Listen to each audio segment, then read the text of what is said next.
The personal hostility between them had been building for months, fed by sharp words, cultural differences, and open disrespect. Weeks earlier, members of Khabib's circle had confronted and struck McGregor's close friend and training partner Artem Lobov. The incident was not forgotten. McGregor responded by flying into New York ready for confrontation, carrying the same intensity that had once fueled his greatest performances. In the loading area beneath the arena, that confrontation exploded without warning. McGregor and the men around him charged toward a bus carrying Khabib and other fighters preparing for the event. A metal equipment cart was lifted and thrown with full force. Windows shattered in a burst of noise and flying shards. At least one person inside was cut by the glass. Arrests followed. The footage spread across the world within hours. UFC President Dana White later included scenes from the incident in the official promotion for the event, turning private rage into public spectacle. The pay-per-view still moved more than 2 million buys, one of the highest numbers the company had ever recorded. Yet something deeper had shifted. The controlled intensity that once defined McGregor's rise now looked raw, uncontained, and dangerous. The fight itself would soon reveal how far that shift had gone, and how costly it would become. The events of that night did not appear from nowhere.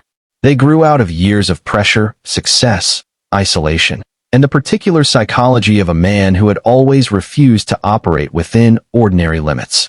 To understand the storm that gathered in Brooklyn, it is necessary to return to the beginning, long before the lights and the money and the noise. Long before the private planes and the whiskey deals, McGregor was a thin teenager growing up in the working-class neighborhood of Crumlin in Dublin. He was bullied on the streets and in school. Football came first, offering an early outlet for energy and competition. Then boxing entered his life. At 12 years old, he walked into Crumlin Boxing Club looking for a way to stop being the target. The gym smelled of sweat and leather. The coaches were direct. The work was hard. Slowly the fear of being pushed around began to fade, replaced by a growing sense that his hands could change the outcome of any situation he faced. His parents pushed him toward a practical future. After secondary school, he began a plumbing apprenticeship. The work was steady, respectable, and safe. He stayed for about a year, learning the trade while his mind remained elsewhere. Then he walked away. The decision shocked those closest to him. He chose full-time training instead, surviving on social welfare payments and the modest purses that came from early regional fights. Money was scarce. Meals were basic. Rest was limited. His partner Dee Devlin remained with him through the lean years, offering stability when almost nothing else felt certain. Coach John Kavanagh at Straight Blast Gym Ireland saw the same potential McGregor claimed to see in himself and refused to let the belief die. Most people outside that small circle did not share the vision. They viewed the choice as reckless, even foolish. McGregor trained when others slept. He studied fight footage on limited resources. He began collecting knockouts on the regional circuit in Cage Warriors, where the crowds were smaller and the pay was modest, yet the left hand was already becoming the detail opponents feared most. The confidence that would later fill arenas was already present in those small halls, sharp and unapologetic. When Dana White eventually watched the footage, the decision to bring the Irishman into the UFC felt almost inevitable. The organization was about to meet a force it had never quite encountered before. In April 2013, McGregor stepped into the octagon for the first time against Marcus Brimage. The arena lights were bright. The crowd was curious. The fight ended in the opening round by knockout. The arrival was immediate and decisive. What followed was not a gradual climb through the ranks. It was acceleration, pure and relentless. Each appearance grew shorter. Each press conference grew louder and more precise. McGregor began predicting the round and the method of victory, then delivered on those predictions with startling consistency. The words were not empty showmanship. They were part of a psychological campaign that unsettled opponents long before the first bell rang. Crowds responded with growing intensity. The sport itself began to feel larger, louder, and more urgent whenever he fought.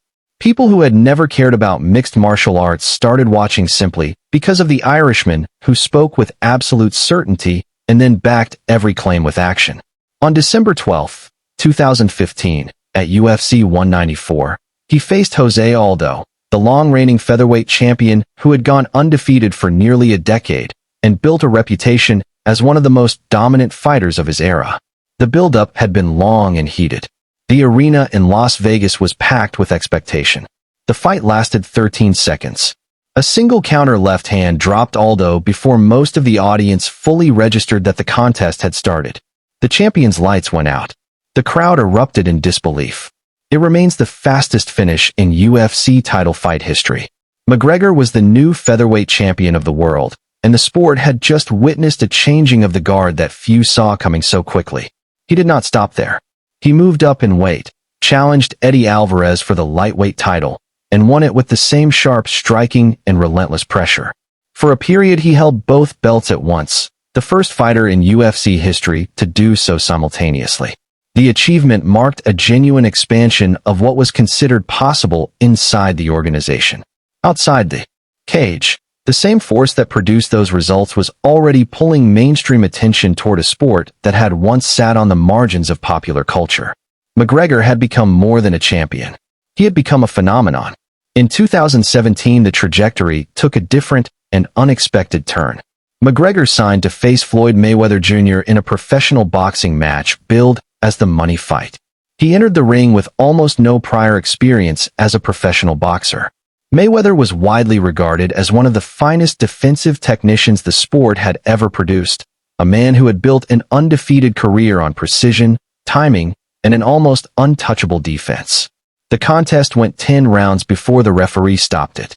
McGregor absorbed punishment, yet remained competitive longer than many experts expected. He landed moments that drew gasps from the crowd. The financial outcome was enormous. He left with tens of millions of dollars and further proof that his name alone could move numbers on a scale the combat sports world had rarely seen. Success of that magnitude brought new pressures that few could fully prepare for. Extended absences from the cage followed. Public incidents multiplied. Legal problems appeared in different forms. The same intensity that once fueled precise, focused performances began to surface in less controlled settings. The fighter who had once seemed able to will outcomes into existence started to look vulnerable to the very forces of fame, money, and ego that he had unleashed. The control that defined his early rise was beginning to slip, and the consequences would soon become visible to the entire world. The rematch with the past arrived in October 2018 at UFC 229. McGregor faced Khabib for the lightweight title in what many already called the biggest fight in company history. For 3 rounds the Irishman competed effectively, showing the striking, movement, and confidence that had carried him to the top of the sport. He looked competitive. He looked dangerous. In the 4th round, the grappling pressure that defined Khabib's entire career took over completely. McGregor was submitted. The result was clear and definitive. What followed was not. Khabib climbed the cage in celebration and confrontation. Members of his team entered the area. McGregor's corner became involved. A large-scale brawl broke out inside and around the octagon, turning a title fight into a chaotic free-for-all that played out in front of millions of viewers. The images traveled the world within minutes. Khabib remained undefeated. McGregor's aura of invincibility was damaged in a way that no previous loss had managed. The real consequences, however, stretched far beyond the loss itself. Arrests, lawsuits, and ongoing public conflict followed in the months that came after. The man who had once dictated every narrative around him increasingly appeared driven by impulses he no longer fully commanded. The storm that had begun in the loading dock had found its way into the cage and then out into the wider world. The physical cost arrived later, quieter at first, then sudden and severe. In January 2021, McGregor lost to Dustin Poirier in a hard-fought contest that ended his long winning streak in the octagon. 6 months afterward, they met again in a trilogy bout that carried heavy emotional weight for both men and for the fans who had followed their rivalry. In the first round, McGregor threw a kick. His lower leg fractured, tibia and fibula, with a sound and a collapse that made even hardened fighters look away. The injury was severe enough that the fight was stopped immediately. Surgery followed. Recovery stretched across years of rehabilitation, setbacks, and silence. The fighter who had once seemed electric and inevitable vanished from competition for an extended period, leaving an empty space in the sport that no one else quite filled. When he eventually returned, the body was older and the list of injuries longer. Each appearance carried a quieter question that filled arenas even when the crowd roared with recognition and hope.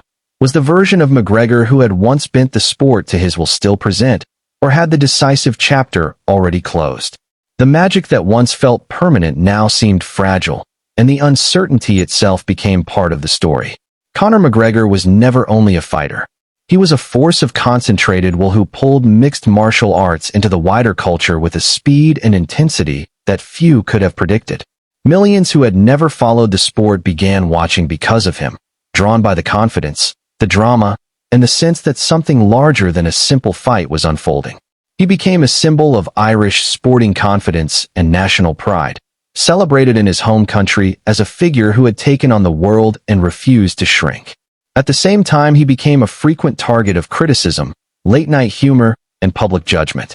Talent, charisma, and ego collided in him at full velocity. Parts of the result were spectacular and unforgettable. Parts were destructive and difficult to watch. Almost none of it was dull. The teenager who once lived on welfare payments and pure conviction became a global commercial presence whose name carried weight far beyond the cage.